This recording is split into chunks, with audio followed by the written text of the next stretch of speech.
paciente de la costa, analfabeto, 31 años, fumador, con antecedentes de los padres de cáncer de próstata, para explicar cómo estos factores intervienen.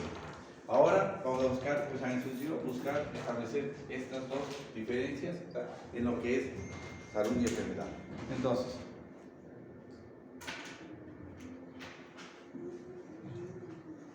aquí veníamos a que nosotros teníamos los modelos de concepción. Entonces, el modelo biomédico conceptualizó tres supuestos. La enfermedad se considera una avería que se produce dentro del cuerpo humano.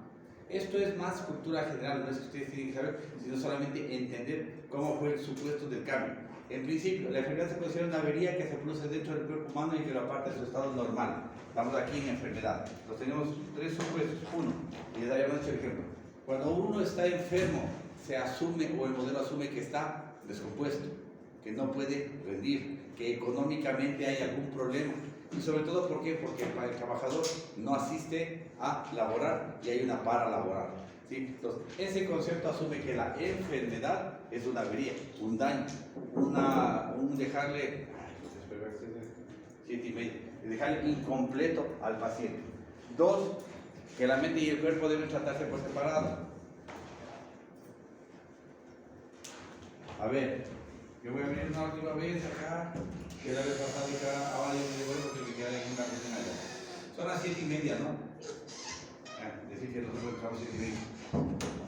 Pero no podemos estar acabando la clase para que entre uno. La mente puede tratarse por separado y se considera que los especialistas médicos son los únicos capaces de tratar las enfermedades. Esos conceptos han ido evolucionando. Nosotros ahora ya no vemos netamente al enfermo como un paciente descompuesto, sino como un ente, mente y cuerpo, al que manejamos completamente. Antes nosotros decíamos, ese concepto, el biomédico determinaba cómo llamaban estos que estás grabando. Tomando fotos.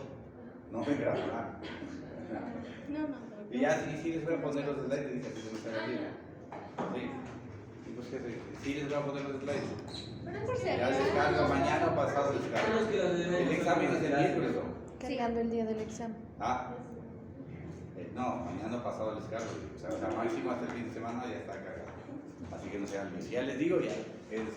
Si no están bien. Ya me corté otra vez. Ya. Entonces, estos tres, el modelo biomédico determina: uno, tratar mente y cuerpo por separado. Dos, la enfermedad es una avería para el paciente. Y tres, que los especialistas médicos son los únicos capaces de tratar las enfermedades. Entonces, el modelo se ha consolidado, en algunos casos depende del país. Nosotros no tenemos el mismo modelo de atención médica que en los Estados Unidos. ¿Por qué? Se podría decir que ellos están un poco más avanzados. ¿Por qué? Entonces, ahí ven cómo intervino lo que acá les comentaba en económicos. ¿Sí? Entonces, fíjense que cuando si yo les hago una pregunta que les va a explicar, es que no nos dio eso, pero yo les digo, vimos los factores culturales, y yo les cambio solamente poco, entonces va. Aquí la parte económica, ¿de qué manera determina? Entonces, fíjense, para que los modelos de salud no sean los mismos. El modelo de salud de Ecuador es diferente del modelo de Colombia, diferente del modelo de Venezuela o de Chile, pero son bastante similares, es decir, no son iguales, pero son parecidos. Pero si nosotros comparamos, en cambio, nuestro modelo de salud con los de Estados Unidos, es completamente diferente.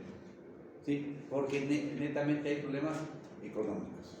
Ahí nosotros no tenemos cómo subvencionar. En los Estados Unidos es el Estado, el gobierno quien subvenciona todos los servicios de salud. Y si usted tiene las tarjetas estas de atención médica, usted puede irse a cualquier hospital y le atienden allá y es de alto nivel.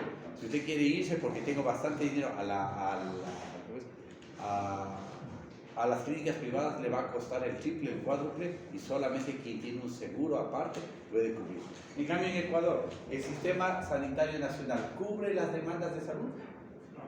No, estamos complicados y hemos conversado con ustedes de que nosotros tenemos ¿cuántos hospitales aquí? 8 hospitales. Si nosotros no tenemos una política de salud en la que estemos esperando de que de aquí a 10 años tengamos 40 hospitales más, no tenemos problemas. Fíjense ahorita como con el IES salió una noticia en la que el IES tiene como 11.000 millones de dólares en inversión muerta. y sacaron unos cuantos programas de vivienda y casa, y han reconstruido de Atacames más allá, Same más allá, bueno, una tremenda estructura de departamentos frente al mar. Entonces consideran que SAELIES, el Instituto de Contraloría de Seguridad Social, debiera invertir de esa manera. Entonces, si la inversión es buena y va a sacar réditos, por ejemplo, yo invierto 100 millones, pero vendiendo los departamentos voy a sacar 300 millones, perfecto. Pero ahorita esa inversión, sacar las fotos, está solamente en obra muerta, es decir, solamente las losas y las columnas. Y es gigante. Yo me dicen, pero ¿y a quién se le ocurre decir? Como que los afiliados, bueno, tienen derecho y todo, pero va a haber suficiente dinero como para que gaste en un departamento para la playa, cuando muchas veces hay que priorizar en la casa que él necesita acá. Si yo no tengo casa en Quito, que es donde vivo, ¿para qué voy a pensar en comprar un departamento en la playa? Pero en cambio, si yo ya tengo la casa acá, con esta mi primera necesidad, podría yo irnos allá. Entonces, eso era en económicas. Políticas. Piensen un poco, ¿cómo la parte política podría influir en la percepción? Proceso, salud de enfermedad, o en la concepción de enfermedad, o en la concepción de salud, que es lo mismo, ¿no? Porque el proceso es global. Salud cambia a enfermedad. Entonces tenemos un inicio, un proceso, un trayecto y un final. Pero todo esto es una sola estructura. ¿Cómo la parte política determinaría cambios en estos criterios? Entonces, políticas de gobierno, yo doy a todo el pueblo. O lo que pasó con el gobierno de Correa, metió a todos los hijos de los afiliados todos los hijos de los afiliados tenían derecho a atención médica. Entonces, ¿buena o mala decisión? Buena para el pueblo. O sea, si yo soy afiliado y ahora el presidente viene y me dice que el IES le va a atender a mis hijos, perfecto, una maravilla, ya tengo que gastar. Y para muchas personas muy bueno, porque les tuvieron acceso a cirugías, a consulta externa, a pediatría, solo por ser hijos de afiliados. Ahora, para el IES, porque el IES dice, yo sostengo, digamos, 2 millones de afiliados. Pero es que ahora vas a atender a los hijos, pero son como 1 millón más. No importa, 3 millones. Y la plata para la atención, para los insumos, para abrir nuevas consultas. Entonces, eso desequilibra el proceso. Entonces, si bien es bueno y nosotros ponderaríamos y trataríamos de que llegue una cobertura global a todos la salud, pero en cambio, en la parte del IES, el IES salió sufriendo, porque estas coberturas globales están a nivel del Ministerio de Salud Pública. Ahí si usted se va al Hospital Baconzini y le atienden a cualquier niño. Acá, en cambio, el Hospital Carlos Andrade Marín no atendía a niños. Los hospitales del IES no atendían a niños, solo había unidad de neonatología. O sea, había consulta hasta el primer año por las madres parturientes. Pero ahora ustedes encuentran pediatría, cirugía pediátrica y todas las opciones, atención en emergencias, atención de consulta externa. Y hay casos bastante complicados. Cuando yo estaba trabajando para una prestadora del IES, de 20 casos, 6, 8 eran niños, hijos de los afiliados. Y es bastante complicado porque no es que se maneja bajo el criterio, ni el IES está estructurado para pediatría o casos pediátricos. No hay medicamentos en lo que son jarabes. Si para los adultos no hay medicación muchas veces disponible, imagínense lo que es tener jarabes. Entonces, eso complica y son decisiones políticas. ¿Sí? Buenas o malas, no discutamos si es bueno o es malo, si es bueno por un lado, es malo por otro lado, aplica uno, aplica el otro, pero eso debe hacerse con un estudio previo. Entonces, si yo determino y digo, toda la salud del pueblo es gratuita, perfecto, dele dinero a la salud. Pero en cambio, si yo solamente digo, los hospitales van a empezar a atender todas las cirugías que haya que atender, a todas las parturientas, a todos los de estos, y el Banco del IES va a dar préstamos a todas las personas independientes que sean, no hay presupuesto.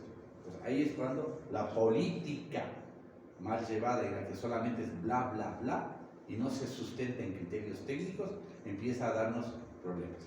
¿Sí? El IES sigue sufriendo ahorita por esta decisión que se tomó hace 10 años. Y ahorita fíjense que como el IES ya empieza a tener, y les comentaba lo que digo, hay inversiones de estas 11.000 millones de inversiones. Esas inversiones también son políticas. porque pasa por la autorización de un consejo del IES y de un presidente del IES que lo pone el presidente o el gobierno de turno. Y entonces muchas de las veces hay corrupción, va plata, pasemos acá, se la adjudica a una sola persona. Imagínense el hospital de Bahía, creo que se demoró 15 o 20 años en construirse, por lo menos ya está ahorita construido. Y el hospital de Pedernales, desde el año 2016 que fue el terremoto, que nos descontaron a los profesionales dinero, porque nos descontaron a todos los profesionales dinero, o sea, fue como un impuesto, nos iban a pagar como 4 o 5 meses descontándonos de acuerdo a cuánto se ganaba plata, o sea, todos los meses. Entonces eso generó una base de inventos, no sabría, 600 millones, 800 millones, 1.000 millones de dólares, ¿sí? Y hasta ahora el hospital de Pedernales no funciona. ¿A dónde se fue la plata? Ya, y se supone que esa plata era para reconstrucción. Entonces yo a ustedes solamente aquí como alumnos digo, reconstrucción, después de un terremoto, ¿en qué priorizarían? Estructura. Estructura. ¿Estructura qué? De hospitales. La vial, les doy una, la estructura vial porque hay que reconstruir, porque si no tengo carreteras no puede llegar a nada. ¿Qué otra estructura? Sanitaria, sí, porque si no vamos a tener epidemias, entonces todo lo que son drenajes y todo lo que es agua, servicios básicos. ¿Qué otra estructura? Hospitales, necesitamos hospitales. ¿Qué otra estructura? Los edificios que se demolieron. ¿Qué otra estructura importante? Retomar los servicios públicos. Por ejemplo, si se cayó el edificio del agua potable, hay que reconstruirlo. Si se cayó el de la alcaldía, hay que reconstruirlo. ¿Sí? Estamos en los hospitales, entonces priorizan. Pero fíjense que con esa plata se hicieron parques. Y yo decía, pero un parque frente a un hospital, parques. ¿Cuál fue la justificación? Porque tiene que haber una justificación técnica, ¿no? Que estaban muy estresados por el terremoto y entonces en el parque pueden irse a relajar. Entonces ahí es cuando vos te despechas de los gobiernos, no de unos otros, de los gobiernos, y dices no. Entonces vean cómo la parte económica, la parte política avanza. Los avances de la tecnología, sí. Ahora la medicina es puro telemático. Antes, o sea, ni pensar en que se haga una consulta. Está el ministro de Salud hace unos 15 días, inauguró, compraron como 2.000, 3.000 computadoras para hacer telemedicina. Sí, ya, pero la telemedicina no es algo nuevo. Nosotros, el empresa que trabajaba, pues nos conectábamos con Italia para hacer telemedicina con unos cardiólogos del hospital de allá. Pero porque las petroleras tienen dinero y las transnacionales para poner.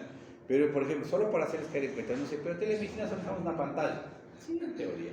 Una pantalla, ahorita la computadora conectada que nos permite hacer un zoom. Ya. Pero en cambio, en las estaciones, las torres de telemedicina, viene una pantalla de alta definición.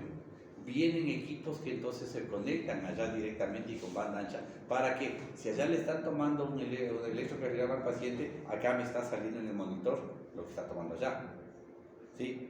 Alta definición para que si estamos examinando una herida con una cámara portátil, solo se le jala desde el lente y por ejemplo le acerca acá, entonces y le mueve el lente y le puede dejar ver perfectamente si la lesión es micótica, tumoral o alguna cosa. Para uno que está viendo a 10.000 kilómetros dice, muévele un poquito el lente, no, eso es un melanoma y ya está dado el diagnóstico. O si no, incluso para lo que son ángulos de movimiento, o sea, estructural, entonces alguien examina allá. Para corazón, el doctor allá, entonces, ojo, él puede decir, póngale fonendos, ¿tiene soplos? No le oigo yo soplos. No, acá en cambio hay unos aparatos, unos conectados a la torre, en el que solamente usted pone en los puntos de auscultación y el aparato amplifica. Y a 10.000 kilómetros le estoy oyendo el... Y si es que hay soplo, y uno dice, hay soplo. Por eso es que se le manda al cardiólogo, porque a uno, cuando ustedes empiecen a escuchar soplos o cuando hacen cardiología, van a ver de que difícil queda al principio. O sea, cuando ya oyen por primera vez un soplo, dicen, ay, qué maravilla, ya oí un soplo. Pero después el problema no es decir, tiene un soplo. ¿Sí? Porque el corazón hace eso. ¿Sí? Son los latidos. Y ahí entra un soplo. Déjenme pienso. Ya. Y entonces ustedes tienen que determinar Hay el L1 y el L2. Pues yo hago, este es el 1, este es el 2. ¿Sí? Ya, entonces viene L1, L2, L1, L2. ¿Dónde está el soplo? ¿Entre el L1 y el L2 o entre el L2 y el L1 que sigue? Y ahí está, pero yo solo oigo soplo. Y ustedes como médicos generales, con que lleguen a identificar que hay un soplo, ya es bastante. Porque hay veces de que hay que tener mucho tino para estar ahí así, hasta para decirle algo ahí, y si se queda uno hasta que... Y viene un compañero y dice, no hay nada. Y gente muy experimentada a veces, claro. Por ejemplo, yo a mi hija una vez, así, vete acá, le pongo el cronómetro, le digo, estás con un soplo, ¿qué es un soplo? Es finito, pero está por ahí.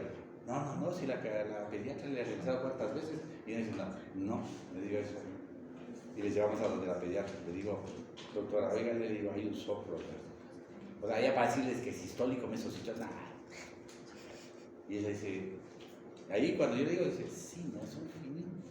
Y le diagnosticamos un soplo, porque solamente es acá. Ahora, para el diagnóstico, o sea, soplo no es diagnóstico, ¿no? Tiene un soplo. Hay que establecer si es soplo sistólico o diastólico. Si es que es sistólico y diastólico, ¿en qué válvula? Y dependiendo de eso, es estenosis o es insuficiencia. Y ahí sí está el diagnóstico de... Y todo. Entonces, estos equipos electrónicos, ¿sí?, son carísimos, porque le permiten llegar hasta ese nivel de acción. Entonces, no vamos a poder hacer eso con un zoom. Entonces, muévete un poquito con la cámara, ya, acércale un poco más para ver allá, así, muévele la rodilla, no. O sea, y el corazón, vamos a estar fiados de lo que dice el doctor que está examinando. Y si él no entiende o no le capta el soplo, entonces se perdió ese soplo. En cambio acá no, el aparato nos transmite a nosotros, e incluso para mayor fidelidad en el aparato, en la torre que hay acá, tiene para colocar los audífonos, y los audífonos son unos fonendoscopios, como para oír allá. Y el médico acá, o sea, el médico especialista puede decirle, cámbiale de foco. Entonces él allá le cambia al aórtico, al pulmonar. Entonces, eso es telemedicina bien hecha, pero cuesta plata. Sí, que le llegue a usted el electrocardiograma es completamente acá, o una placa de rayos X que le toman allá y le sale en la pantalla a usted, pero con alta intensidad. Ahora, cuando ustedes hacen atención médica de consulta externa, ya las placas de rayos X ya casi no se ven, ¿no? La placa revelada, ¿sí?, la placa física.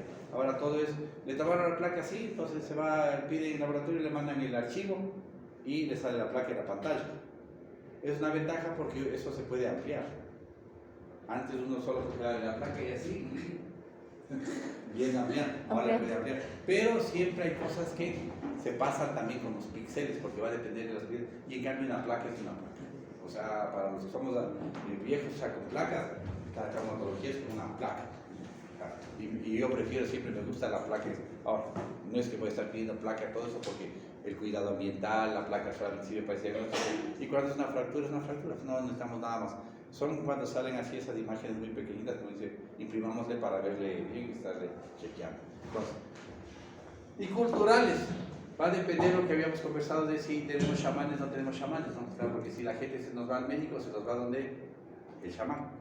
¿Sí? Entonces, fíjense cómo esos 4 factores van y podríamos, no sé qué hacer, decirle desarrolle o explique cómo un aspecto que usted quiera cultural podría determinar el proceso de salud.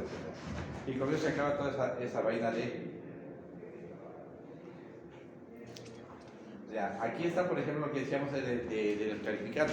Es en teoría lo que usted tenía que ver. ¿Por qué cada vez hay gente que abandona los sistemas sanitarios en busca de tratamientos como la aromaterapia y la hipnosis? Ustedes contestaron eso en sus presentaciones, ¿se acuerdan?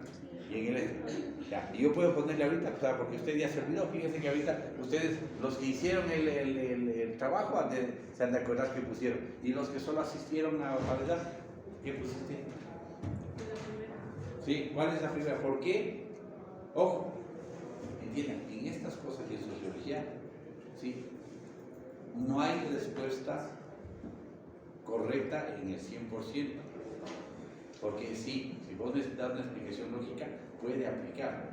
pero en cambio sí podemos decir que una respuesta no es adecuada. ¿Por qué hay más gente que abandona esa teoría? Ustedes plantearon dos en términos generales, factores económicos y factores ¿qué otro? ¿Por qué la gente empieza a ir de los chamanes, empieza a irse a acupuntura, empieza a irse a Reiki, a aromaterapia? Por las creencias que algunos tienen. ¿Ah? Por las creencias. Pueden ser Económico ya culturales. decimos, económico sí estamos dando, pero le decimos que caer en cuenta y los que las personas que llamaron a esos consultorios nos hicieron caer en cuenta de que económico no es, ¿no? O sea, porque costaba lo mismo o hasta más. Así que económico no es. Entonces ya podemos decir económico en dos. Ahora, nuestro estudio es una muestra suficiente. No. Llamaron por teléfono a dos consultorios a preguntar cuánto cuesta. De repente llamaron justo a los más caros. Entonces no. Pero si ven de que el precio es, en algunos casos, alto, oneroso. El otro factor, cultural, creencias. Va a depender, en Quito, menos. Pero si estuviéramos hablando en Otavalo, en Cotacachi, mucho más fácil explicar que no se vayan a hacer salud y que se vayan donde el chamán para una limpia de mal de ojo. Ahora, acá, acupuntura. Esta acupuntura aplica en ciudades. Usted no encuentra acupuntura en Cotacachi, pero capaz que sí. Pero más en las ciudades. ¿Por qué la gente se iría a la acupuntura? Por ejemplo, un dolor de espalda. Por el alivio pronto. ¿Ah? Por el alivio pronto. Ya. Y ahí entraban otros factores, acuérdense. Para coger un turno en el IES, 3 meses, 4 meses. Para que le digan, vamos a hacer, para un diagnóstico de lumbalgia, ¿se acuerdan que hicimos el ejercicio y llegábamos a 8 meses para recién hacer la resonancia magnética? Y en cambio acá empieza el tratamiento directamente porque como no hay método científico, no hay estructura, el acupunturista solamente dice, ¿le duele? Sí. Y empieza a poner agujas, porque el tratamiento es sintomático. Y el paciente de repente en una semana siente mucha mejoría. En cambio que en el hospital, hasta que le den el turno, hasta que le den la medicación, ¿me toca comprar? No puede, ¿sí? Entonces, eso. ¿Por qué ha aumentado la importancia de estos tratamientos en los últimos años? Pues eventualmente por eso mismo, ¿no? Porque estamos abandonando el servicio. ¿Y por qué? Porque la prestación del servicio público, la oferta no es la adecuada y la demanda es alta, y como no hay una oferta adecuada, empiezo a buscarme otras opciones. Y el tercero que ni siquiera viene. Las interrelaciones de lo que es salud, ¿sí? Habíamos visto lo que son interrelaciones y establecen relación clara entre las pautas de mortalidad y morbilidad con la clase social. Habíamos dicho de que si es que había o no diferencias entre diagnósticos de enfermedades entre ricos y pobres. No hablemos de entre gente de nivel socioeconómico bajo y nivel socioeconómico alto. Y habíamos dicho sí y no, y les había comentado de que hay una enfermedad que se llama la enfermedad de los reyes. ¿Cuál es la enfermedad de los reyes? Cuando se comía demasiada carne. La gota, ¿sí? El ácido úrico elevado. Entonces sí. Entonces eso solo por darles un ejemplo. Otra enfermedad, generalmente la hipercolesterolemia es en pacientes que tienen lo que se llama síndrome metabólico X, obesidad, hipertensión arterial, diabetes, que forman el síndrome metabólico. Antes, como les decía, se trataba, venía un paciente y decía, estoy con obesidad, vaya que le vea la nutricionista, hay que bajar de peso. Está con hipertensión, vaya que el cardiólogo le vea bajar la presión. Y está con diabetes, vaya donde el endocrinólogo a que le maneje. Ahora no, ahora se entiende de que las tres cosas son producto de un mismo origen. ¿Cuál es el origen? ¿Qué tienen de común como causa primaria la hipertensión, la diabetes y la obesidad? Pero ¿en qué está la glucosa? En la alta en sangre. ¿Ah? Alta en sangre. ¿En dónde está la glucosa? En la sangre. ¿Cómo yo tengo glucosa? En los alimentos, entonces. ¿Por qué yo tengo sobrepeso? Porque como mucho. ¿Por qué yo tengo glucosa elevada? Porque como mucho carbohidrato. ¿Y por qué tengo la presión elevada? ¿Qué como? Sal. Entonces, los tres comparten un eje común, un mal procesamiento de lo que está ingresando en la boca. Entonces, yo estoy normal, como cualquier cantidad de carbohidratos y no tengo diabetes. Vos estás comiendo carbohidratos y generas más glucosa y entonces estás procesando mal el carbohidrato. El mismo carbohidrato que como tu organismo procesa mal. Yo como bastante, comemos lo mismo, pero tú empiezas a hacer obesidad por factores genéticos, por mal metabolismo, hipercolesterolemia, hipertrigliceridemia, y el otro en cambio no. Entonces, determinantes de lo que era clase social y salud. Género. Vimos también cuáles enfermedades afectaban más al género masculino y al género femenino. ¿Sí? La mayor esperanza de vida del género femenino. Las mujeres y las niñas afrontan problemas que aumentan su riesgo para la pobreza. Relaciones de poder diferentes. ¿Sí? Acá implicaba mucho lo que es que la mujer, o sea, habíamos conversado, ¿se acuerdan? De que cuál era la enfermedad más, las enfermedades venéreas en quién era que se encontraban con mayor incidencia.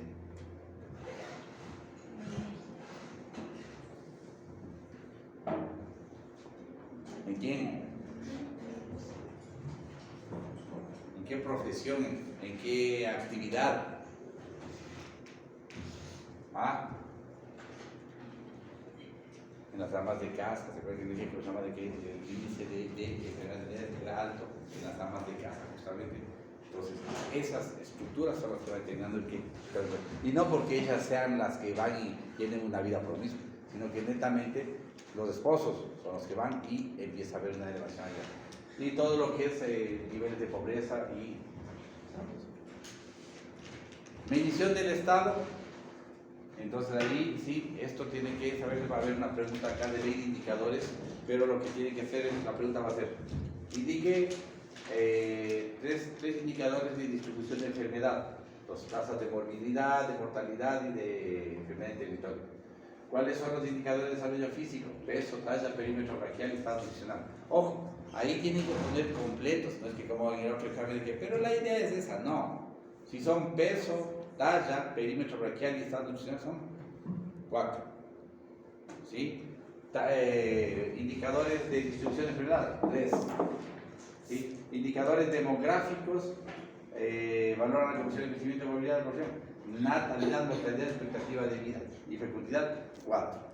Entonces aquí tienen ustedes por lo menos una o dos preguntas de fíjense acá.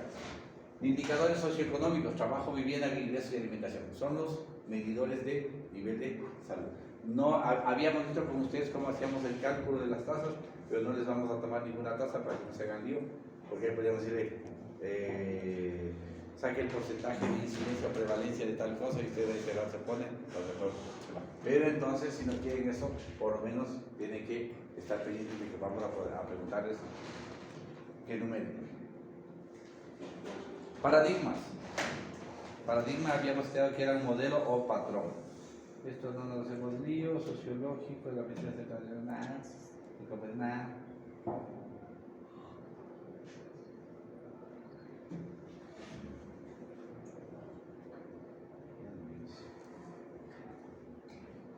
Eso no viene. Ya, y de ahí llegamos a lo que era ética. Y eso es lo que nos hemos pasado en mayor parte del tiempo, lo que es ética y los dilemas éticos. Y con eso tenemos cualquier cantidad de materia para conversar, porque solamente si yo metiera algún tema ya, le va a tocar explicar, voy a decir cuál es su postura o cuáles consideran los puntos fundamentales que debían ser tomados en cuenta con respecto a 2 puntos, aborto. ¿Sí? ¿Cuál era la pregunta? Ahí está. ¿Sí? Es que si espera que en el examen les ponga yo, el aborto A no está regulado en la legislación contraria. B está prohibido. C solo se realiza en casos de excepcionales. Y le pongo ahí, ¿cuáles considera usted a su criterio que son los puntos que debían tomarse en cuenta a fin de tomar una postura con respecto a aborto?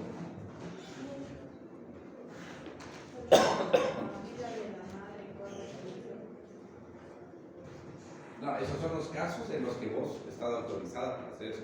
Pero entonces, si ese es uno de los casos, ¿qué implica eso de que cuando la madre mira?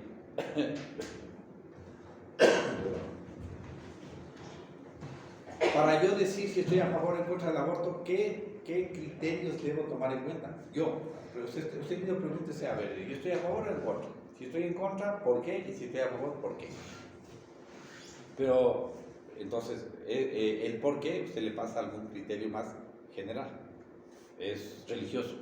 Yo estoy en contra del aborto porque mi religión no me lo permite. Entonces implica un criterio religioso. Ya les di uno. ¿Qué otro criterio? Legal. Estoy en contra. Legal, ¿por qué? Yo estoy en contra de porque se va contra la ley. ¿Sí? Moral, ¿por qué? Porque las buenas costumbres mis padres me enseñaron, todo. 3 criterios. ¿Y otro criterio? La ética. Ética es como moral. Acuérdate que la ética es el marco que estudia la moral. O sea, ética, de acuerdo a las palabras, era carácter, o sea, el que vos apliques. Y moral era el conjunto de normas y reglas que determinaban tu actuación. Entonces ya dijo moral, que sería ética. Ya. ¿Qué otro criterio? Fíjense que ya salieron 3 criterios, ¿no? Y usted, pero en cambio ahí nos va a explicar. Moral, las buenas costumbres y las enseñanzas de mis padres me impiden, como se llama, que yo atente contra la vida. 2, legal, es prohibido en el Ecuador y yo cumplo la ley. 3, religioso, mi religión, ¿cómo es? No me permite votar. 4, ¿qué tendría que ver con la carrera que están siguiendo? La medicina debe salvaguardar la vida y no. Yo estoy siguiendo medicina y yo asumo que uno de los códigos deontológicos es de que no se debe hacer daño, sino preservar la vida, la función principal. 4, ¿qué otro? Entonces, vea lo que quiero hacerle que de que para que usted vea en estas cosas, y esto que estamos conversando no está en ningún slide, sino que es lo que ustedes tienen que sacar como conclusiones o como lección aprendida de lo que hemos visto. Entonces, saquen su criterio. Vamos, ¿cómo es? Eutanasia, criterios. Legal tampoco es legal. Aplican los mismos criterios porque son criterios morales. ¿Cómo es? Legal, no es legal. ¿Cómo es? Religioso, no me permite religión. Moral, ético, o sea, yo va contra mis creencias de lo que es moral, ético. ¿Qué más era? De la profesión. Por la carrera. Bueno, por la carrera, fíjense que en el aborto versus la eutanasia ya hay unas consideraciones diferentes, ¿no? Yo puedo estar en contra del aborto, pero yo sí estar a favor de la eutanasia. ¿O no hay cómo? No, o sea, cada vez que yo le hago una pregunta de ese en el examen, usted piense que usted piensa, no lo que acá. Entonces, por ejemplo, acá, vos que estoy allá, si vos estás en contra del aborto, ¿podría estar a favor de la eutanasia o no? Si yo estoy en contra del aborto, ¿tengo que estar en contra de la eutanasia? Sí, yo, por ejemplo, soy en contra absoluto de lo que es aborto, pero sí podría considerar la eutanasia. Y como les he dicho, en el hospital que yo voy a visitar, 2 o 3 veces nosotros hicimos lo que sería desconexión de equipos, que es lo que permite la parte legal de ecuatoriana, o sea, que no se haga ningún esfuerzo extraordinario, es decir, dejarle conectada una máquina 1 mes, 2 meses. Entonces se hizo desconexión. No fue eutanasia ni fue suicidio, porque no tenemos nosotros aquí ninguno. Y no actué yo, no es que yo fui y desconecté, sino que los familiares se les da consejos, se les dice no hay recuperabilidad. El familiar va a actuar en base a su criterio, ¿no? Doctor, nuestro hermano no va a recuperarse. No va a recuperarse. Entonces ahí sí procedamos, doctor. O sea, creo que también hay otro punto. Digamos, aquí en el Ecuador no abastece lo que sería el área médica y también las instalaciones. Entonces, el hecho de tener una persona que, digamos, ya no tiene posibilidad de recuperarse, entonces estaría ocupando el trastorno personal si puede. pero ese mismo espacio estaría ocupado en los Estados Unidos, donde sí habría opción. Pero es que en este Desgasto. caso es. Lo que pasa es que si ya no hay recuperabilidad, ¿para qué sigue soltando? Lo que pasa es que las leyes, ¿sí?, no te permiten desconectar. Y ahí venía el caso de ¿cómo se llama? Karen Ann Whelan, en la que pasó 10 años y murió, ¿no? Y ustedes encuentran casos de gente que ha estado 8 meses, 10 meses en coma y se despierta. Y ahí, por ejemplo, nosotros al mes ya lo hubiéramos desconectado. O sea, en ese reglamento, no me acuerdo que sea el reglamento, ahí decía igual que si una enfermedad es incurable, el doctor tiene que quedarse ahí. Ya no tendría que. ¿Me lo ve bien? Debe apoyar en eso, se debe seguir ahí en la enfermedad. Debe hacer seguimiento. Sí, ya. Entonces, ética. Y ética a 3 capítulos. Aborto, a los dilemas éticos. Y los dilemas éticos, entonces, ¿qué es un dilema ético? Conceptúe usted con sus palabras lo que es un dilema ético. Cristi. Un dilema ético es una situación en la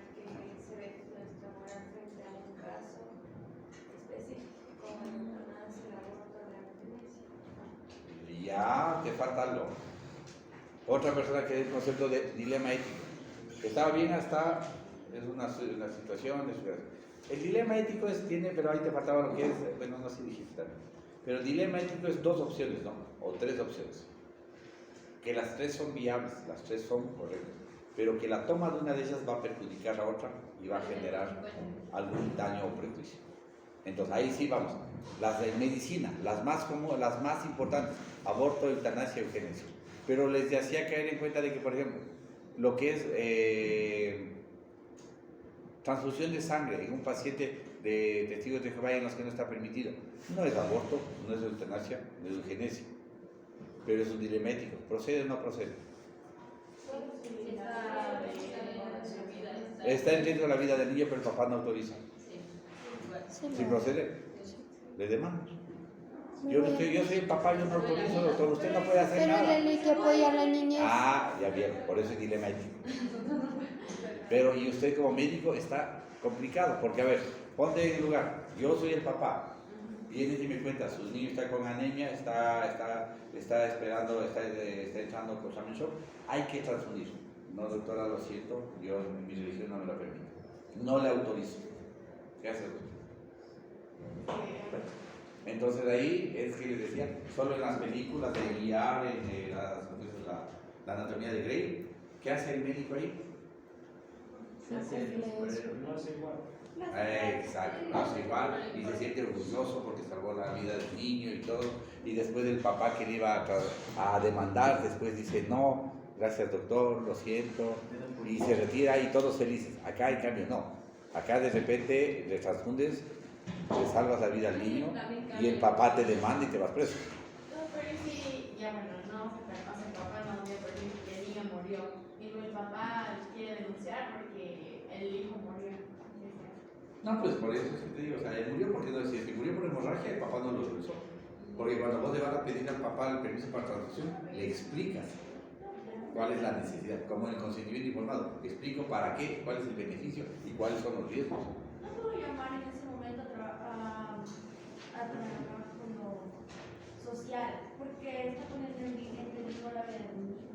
Puedo denunciar. Vos has visto la anatomía de Grey, ¿no? En uno de los capítulos, el médico le dice lo mismo que vos, dice, a ver, el papá no me autoriza, pero lo vamos a morir, y yo no me voy a meter para no tener problemas.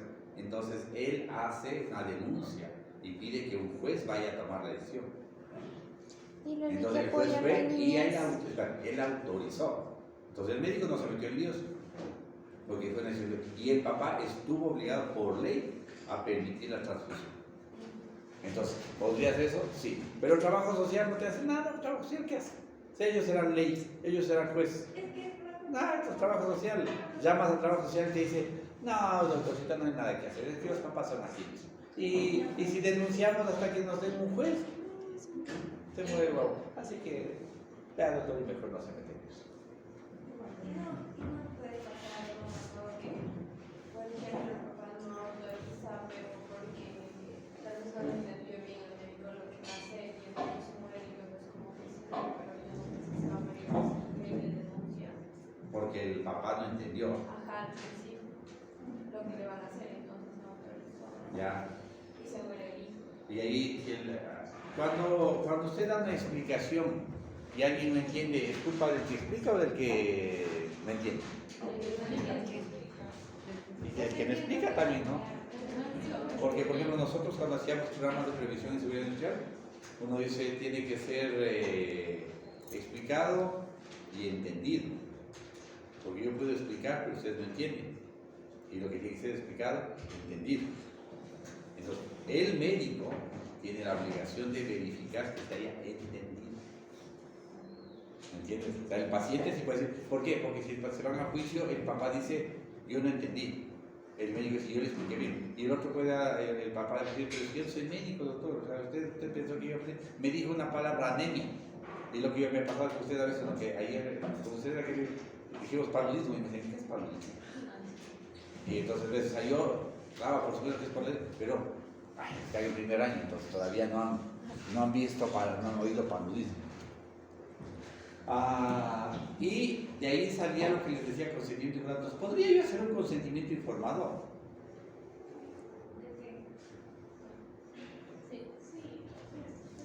Si es que yo estoy consciente de que el niño necesita transfusión y el papá no quiere, le hago firmar al papá el que él entendió, comprendió, le expliqué para no tener ese problema, y él no me autoriza. A pesar de que le expliqué que el niño estaba en riesgo de... Bueno, entonces yo con eso quedo tranquilo y precisamente para que después no diga, yo no entendí. No, aquí está su firma. ¿Sí? Entonces, eso era lo de los dilemas éticos. Esta pregunta, no, es que no, perdón, no, eso no dijo que el examen, ese slide te dijo que no iba a ir, va a ir de nuevo, así que ahora sí ya no va a haber excusa de que cambien de preguntas ni nada, y todo se trata de ética profesional, ética instruccional, ética, es metaética, ética normativa y ética aplicada, 3 ramas de la ética, y ahí sí en cambio enumerar es facilito, no, porque yo casi ya no, metaética, ética instructiva. Entonces ahí le voy a decir, por ejemplo, la ética, la metaética. ¿De qué se trata? Entonces, estudia el significado de las palabras, ¿no? ¿Qué es luz? ¿Qué es ser? ¿Qué es divinidad? ¿Qué es el bien? ¿Qué es el mal? Todo lo que están ahí los filósofos y los poetas. Ética normativa o deontología. ¿Sí? La medicina o el actuar del médico se fundamenta en cuál ética.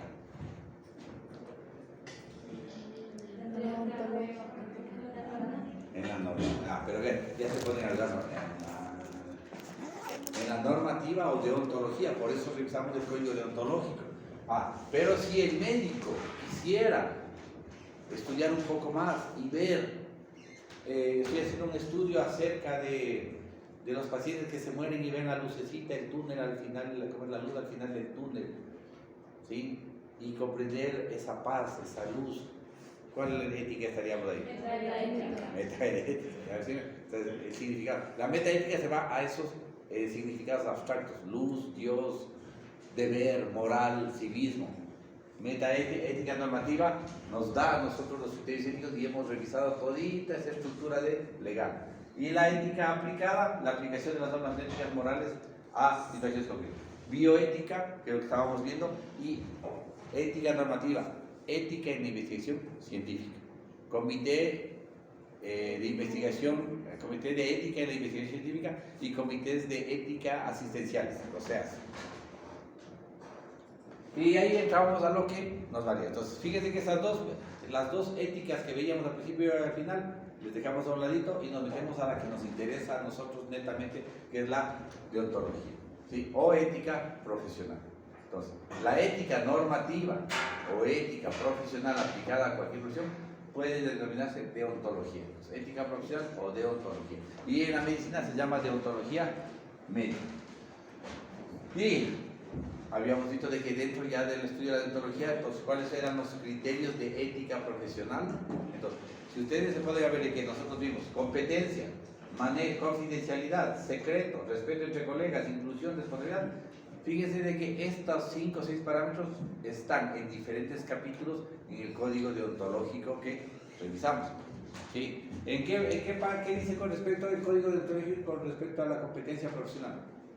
El médico no puede dedicar a sus colegas de Ninguna. De ninguna manera, o sea, no puede levantar injurias. No, competencia profesional, ya te cambié. Competencia, y lo que estás hablando vos es respeto entre colegas. Es si la especialidad que él tiene corresponde a la patología del paciente. Había una parte en la que dice que el médico se limitará a atender su especialidad. Entonces eso es competencia. Manejo de confidencialidad. Había todo un capítulo y ustedes tienen 9 criterios en los que el médico no omite la confidencialidad. ¿Cuáles eran? Y otra vez les vamos a preguntar eso también, verán que está revisando. Cuando sea menor de edad y los padres soliciten. Ya. Cuando el padre solicite. Porque cuando el médico, cuando el paciente menor de edad, no sé. Si el paciente menor de edad, yo igual guardo confidencialidad, a menos que los padres soliciten información. Si no, no doy. ¿Qué más? Cuando es de seguros médicos, cuando es funcionario público, en caso de epidemias, cuando es de perito, en un caso, cuando el juez lo ordena, cuando es demandado, cuando me demandaron, yo tengo que soltar todo lo que leo para defenderme, ¿sí? Y cuando se trata de menores de edad, por solicitud de sus padres. cuando emite un certificado médico, porque se entiende que el certificado lo pidió el paciente. ¿Sí? Por eso también ustedes, como les decía, no emitan certificados médicos, acostúmbrense a no dar certificados médicos, o sea, en el sentido de sin sustento. Ahora, un paciente, ¿usted tiene obligación de entregar un certificado médico a un paciente? ¿Ah? No, o sea, yo solicito el doctor necesita un certificado médico. ¿Usted tiene obligación de entregar un certificado? Sí. O sea, estoy solicitando y se va acá. A lo que voy es de que ustedes no vendan, como les decía, los certificados médicos, decir, no, ¿sabe qué, doctora? Es que ayer no fui a trabajar, no sea malito, denme un certificado, no se hace lío en la universidad. Respeto entre colegas. El médico no injuriará de palabras a sus colegas, bla, bla, bla, se abstendrá de no sé qué, está de respeto. Inclusión. No, el médico no discriminará también, por ahí no que dice que atenderá de igual manera. Responsabilidad social. Debe ser un ejemplo a seguir. Pues ya, la responsabilidad social es cuando en la parte de epidemias y cosas, ¿sabe? Tampoco difundirá noticias. Responsabilidad social también con lo que es respecto a los letreros del médico, como es a la propaganda, ¿no? No contribuirá como es al empirismo, responsabilidad social. No, eso de artículos, como era, documentales científicos, artículos científicos sin a los que no conocen del tema. Y cuidado del medio ambiente. Lo de que es la importar. Ah, Eso que cuando dijo que no se puede botar, digamos, en una cirugía, sino más a la basura. no, yo dije, pero el código deontológico, ¿cuál aplicaría? Había un artículo que decía que debía promover una buena salud con respecto a la contaminación. Sí, no ves entonces. Colaborar y participar con las personas. Ya, entonces, fíjense cómo lo que nosotros dijimos al inicio se plasma. Entonces, estos son los criterios que deben incluir en lo que es deontología médica. ¿Puede haber más? Sí, dependiendo de cada país. Nosotros examinamos el nuestro. Si de repente examinamos el código deontológico chileno, eventualmente puede ser más completo, mucho más avanzado, mucho más ahorita actualizado. ¿En qué año era, de qué año era el nuestro? Del 92. Del 92. De repente el chileno es del año 2018 y ya implicó manejo de pandemias, ya implicó un montón de cosas que ahorita nosotros. ¿En Chile el aborto es legal, verdad? ¿Perdón? En Chile el aborto es legal. No creo. En Argentina sí, recientemente, pero en Chile no. O si no pone en Chile la ventaja del... Los dilemas éticos, lo que habíamos conversado, tomar una decisión frente a dos de estos talleres, la bioética, enumerar, análisis del código. Y de ahí vamos a aborto. ¿Cuál es el concepto de aborto? También tiene que saberse, ¿no? Dos características fundamentales, menos de 500 gramos y menos de 20 semanas o en meses. 4, menos de 4. 4. Un mes tiene 4 semanas, son 20 semanas, 20 para 4. 5.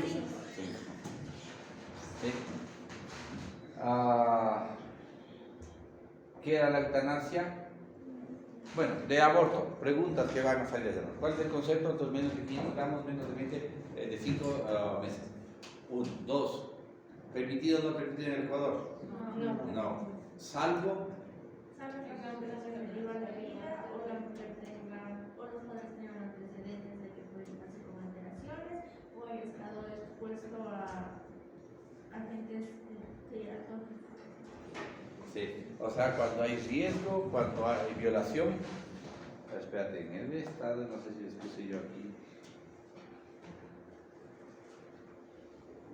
No, pero también estaba en el código, en los artículos. Ajá. Bueno, el código, ojo, no. El código integral penal, ¿quién está con internet? Pone código integral penal, aborto. Y nos va a salir lo que dice del aborto. Netamente el código solamente dice que el aborto es permitido, o sea, terapéutico, en casos de violación, a persona con discapacidad y en caso de que peligre la vida de la madre. Punto. No dice más. Entonces ya cuando supone malformaciones y cosas, no dice nada al respecto. Recuerden. Para evitar el riesgo de la vida de la mujer cuando el embarazo es producto de violación a una mujer con discapacidad mental. Antes decía a una mujer con discapacidad, producto de una de violación en una discapacidad. Le quitaron ahora eso. Ya el actual quita, porque antes era, o sea, solo si es discapacitada y le violaron, se puede hacer. Pero ahora ya sí hay violación, o sea, una mujer que no sea discapacitada está permitido. Esa fue la actualización.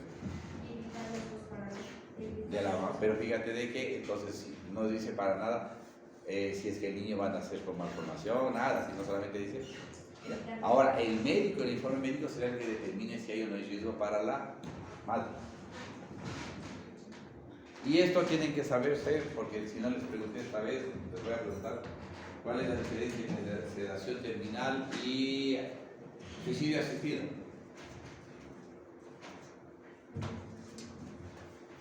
No se sonríe, entonces es porque saben. La sedación terminal era en el paciente de que le sedaban cada cierto lapsos de tiempo, y el suicidio asistido era que usted como médico le da los mecanismos necesarios para que el paciente lo haga. O sea, el mismo, ¿no? No me debe, espera, si póngame bien 025, no entendí. En sedación terminal no sé cuándo el paciente va a morir. En suicidio asistido decidimos el día y la hora. Entonces, primera diferencia, en el uno no sabemos cuándo muere, en el otro nosotros decidimos cuándo. Bueno, digo nosotros los médicos, ya, otro. En sedación terminal solamente le estoy sedando para que no se... Exacto, no estoy En actuando. suicidio asistido el paciente es consciente de que se va a morir. O sea, estamos terminando con su vida. Dos. Otro.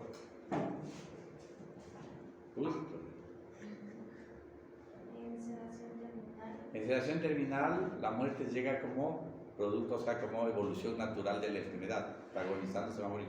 En el suicidio asistido, la muerte no es producto de la enfermedad, sino es decisión independiente. ¿Sí? Porque como les decía, yo puedo tener un cáncer avanzado con metástasis, pero no significa que voy a morir mañana. De repente me muero en un año. Pero en cambio, cuando hacemos eutanasia, te mueres mañana. ¿Sí? Entonces, esa es la diferencia. Hay que tomar en cuenta de que estamos acortando, estamos suspendiendo el periodo de vida. Entonces, vean, si dieron 3 diferencias mínimo, pues ya tienen hasta para acá. Ahora, cambiemos. Diferencia entre suicidio asistido y eutanasia. El médico Principal. En la una el médico actúa, es parte activa. En la otra el médico no tiene nada, el médico apoya. ¿Sí? ¿Cuál es la otra diferencia? Entonces, partiendo de esa, dame ahora la diferencia desde el punto de vista del paciente. En el suicidio asistido el paciente actúa, es parte activa. En la eutanasia el paciente no, es parte activa. ¿Sí? ¿Qué es la diferencia entre eutanasia y suicidio asistido? Eutanasia.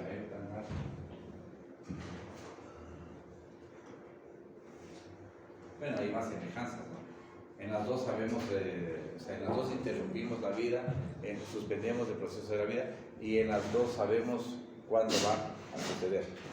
¿Sí? Salud.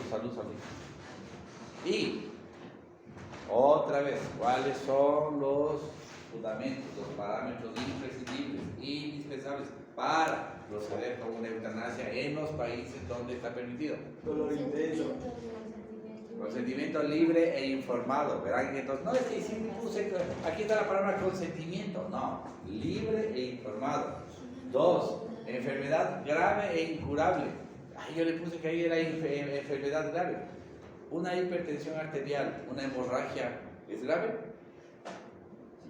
¿Pero es incurable? Es grave e incurable. ¿De acuerdo? Yo puedo tener un sangrado digestivo, una apendicitis, o sea, una peritonitis. ¿Es grave? Es gravísimo. ¿Es incurable? No, tiene cura, pero en cambio un cáncer o una etapa terminal de una enfermedad, ese es incurable. Y 3, dolores insoportables o imposibilidad de vida digna. Denme un caso en el que ustedes podrían considerar que sea imposibilidad de vida digna. Verán que dice dolores insoportables, entonces ya el paciente tiene un dolor intenso por una metástasis, pero imposibilidad de vida digna. puede ser cuando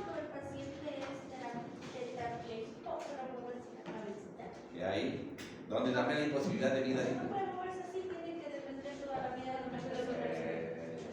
Sobre todo en lo que son cosas personales, ¿no? Orina, deposición, limpieza, aseo. Entonces, ahora, si los familiares son todos delicaditos y les tienen una ayuda, pero normalmente eso ya pasa por, o sea, ya va a depender del paciente. Yo de repente, cuando yo digo, es lo peor, sé que vuelve así.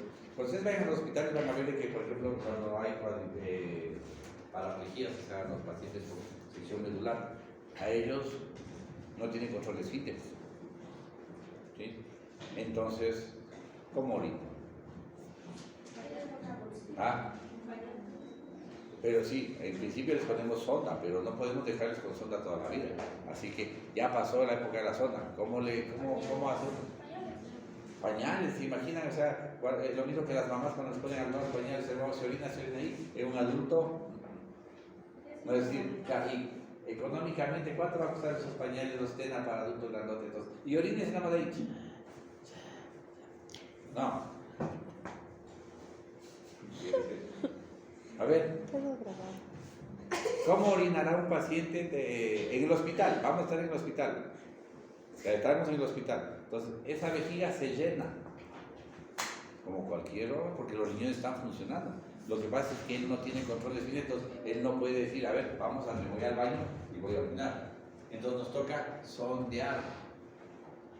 ¿Sí? Entonces, al principio uno le puede poner una sonda permanente, ¿sí? Es la sonda la Foley, que tiene un seguro para que no se salga, un globito adentro, que es la Foley. Pero eso tiene alto riesgo de producir infecciones.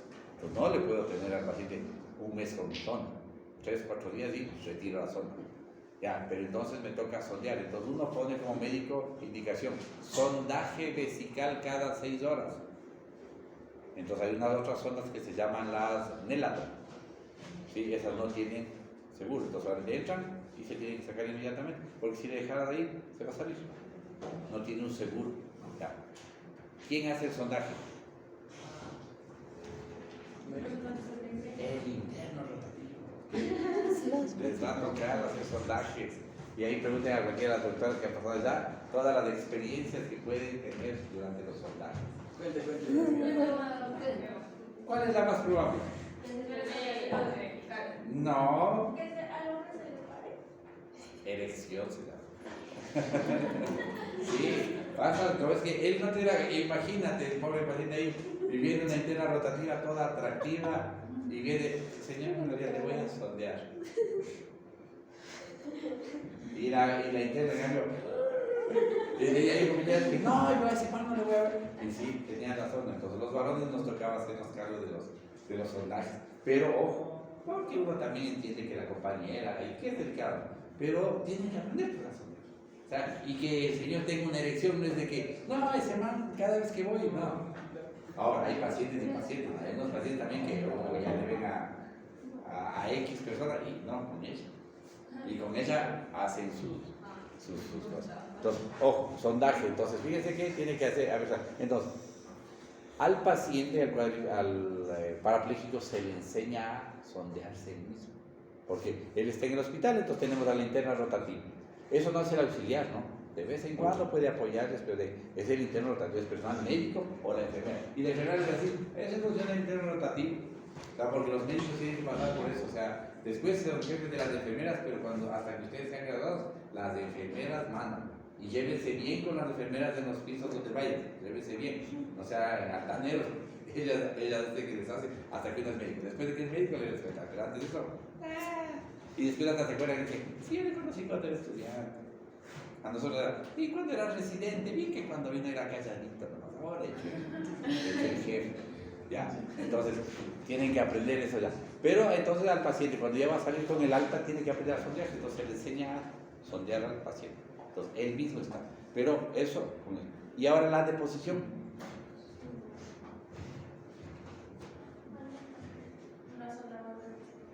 Entonces, ahí no tenemos sonda, no tenemos nada. Fíjense que todas las complicaciones son las que van determinando nivel de vida, ¿sí? O una cirugía en la que pusimos una colostomía. Y se acuerdan que les decía que una colostomía era la vocación del colon, el colon descendente, o a una funda que se llama funda de colostomía, en donde se depositan las heces. Y esa funda se llena. Y esa funda hay que también van a aprender a hacer cuando pase por cirugía, la colocación de fundas de colostomía, y le van a decir, vaya y cambie la funda. Y les va a tocar ir a sacar como antes la funda y poner una funda nueva. Y para poner la funda nueva hay que limpiar todito el borde para que esté limpio y se coloca la funda. Esa es la medicina. Y entonces, o sea, ya cuando uno es jefe, ya, yo no hago una limpieza. Pero cuando están en su consultorio privado, no van a decir, es que yo no hablo eso. Adelante. Entonces, toca hacer. Entonces, a eso vamos, y estaba bien, como decía, lo que sería imposibilidad de vida digna, ¿no? O sea, de que ya no tenga autonomía, se llama, no tenga autonomía y tengamos muchos problemas para una vida digna. Ya, y de lo que vimos ayer, para acabar, lo que fueron los dos cosas. Uno, tenemos con lo que es de ontología, revisen otra vez el código deontológico. Fíjense que el código no es muy grande, no es muy largo, son 112 artículos, no es que le estamos pidiendo que se memoricen, sino que lean y entiendan qué quiere decir o de qué se trata el artículo, para que vean. El reglamento para el funcionamiento del comité es mucho más largo, y ese ni siquiera lo hemos abierto. Yo saqué unas 2 o 3 cosas que necesitamos, la parte que nos interesa, y entonces obviamente, ¿por qué? Porque ustedes no necesitan saber cuáles son los requisitos para crear un comité de ética. Sacamos la parte de los fundamentos, de qué se fundamentan los comités, pero el código de deontología, sí, vuelvan a revisar, hemos de sacar también unas 2 o 3 de reglas. Y de esto de los comités de ética, ¿cuál es el objetivo de un comité de investigación? De los comités de ética: proteger la dignidad, los derechos, el bienestar y la seguridad de los seres humanos participantes en estudios médicos. Entonces, esa es pregunta de ley y tal. Le puedo preguntar también qué son los comités de ética y de investigación. Entonces, usted puede poner sus propias palabras siempre y cuando entienda qué está poniendo, ¿no? Entonces, órganos u organismos vinculados, instituciones, ¿qué más podría ser? Grupo de personas responsables de realizar la evaluación ética, aprobar las investigaciones en las que intervienen seres humanos. ¿Sí? Evaluar y aprobar. Y acabó lo que es el comité de ética. Ya, en las funciones, para que no estén con todas las palabras acá, la primera línea es la fundamental. ¿Cuáles son los criterios que aplica? ¿Sí? Éticos, metodológicos y jurídicos. Y ahí sí, ¿cuáles son los éticos? Netamente, respetar la vida de la persona que interviene en la educación. Respetar la vida, respetar la autonomía, proteger los derechos, explicarle los riesgos, o sea, consentimiento informado. Y que después nos volvemos a encontrar cuando hablamos de ética en la investigación en términos generales. Para que entiendan, me voy a ir acá. Cuando yo les pregunte en el examen, ¿sí?, con respecto al reglamento de investigación de los comités de ética, ustedes trabajan con aspectos éticos, metodológicos y jurídicos, porque esos están tomados de ahí. Cuando yo no les ponga reglamento de comités, ustedes se van a estos 3. ¿Sí? Eso va a quedar. En ética, los criterios son respeto por las personas, beneficencia y justicia. Y ustedes van a ver que cuando yo me regrese a los D que constan en el reglamento, estos son los títulos grandes. Y allá solamente están desglosados. ¿Sí? Entonces, si yo le digo a usted, ¿cuáles son los 3 principios en los que se fundamenta la ética en la investigación? Respeto, beneficencia y justicia. ¿Cuáles son los 3 aspectos que contempla el reglamento del Comité Institucional para la Investigación de Seres Humanos? Éticos, metodológicos y jurídicos. ¿Sí? Que esos 3 entran aquí, en términos generales. Pues ahora nos regresamos. Éticos. Todo lo que vemos, ¿no? Respetar a la persona, comunidad, el derecho informado, todas las cosas que hablan. Metodológicos. Todo lo que implica investigación científica y cumplir con las normas de investigación científica. Y sobre todo estas 3 cosas. Aleatorización, enmascaramiento, tamaño adecuado de la muestra, que son los que aplican. Repetibilidad de la prueba, método científico. Y el tercero, el que se llama el jurídico. Todo esto para decir que cumpla con el marco legal. Y usted ya lo sabe, debe cumplir con el marco legal, pero acá lo explico. Y esos tres extrapolados acá, respeto por las personas, todo lo que es aspectos éticos. Respeto por la persona, respeto por sus derechos, respeto a consentimiento informado, la posibilidad de dejar el estudio en cualquier momento. Beneficencia, que ustedes tienen el siguiente slide. Beneficencia. Obligación de no causar daño, seguimos en respeto a la persona, no producir daños. Y la parte del principio de justicia de que no haya daños a poblaciones vulnerables o susceptibles y que el estudio sea en términos generales. ¿Sí? Y ahí vimos el slide y acá, para no olvidar, respeto por las personas, consentimiento voluntario e informado, privacidad y poner fin a la propia participación. ¿Preguntas?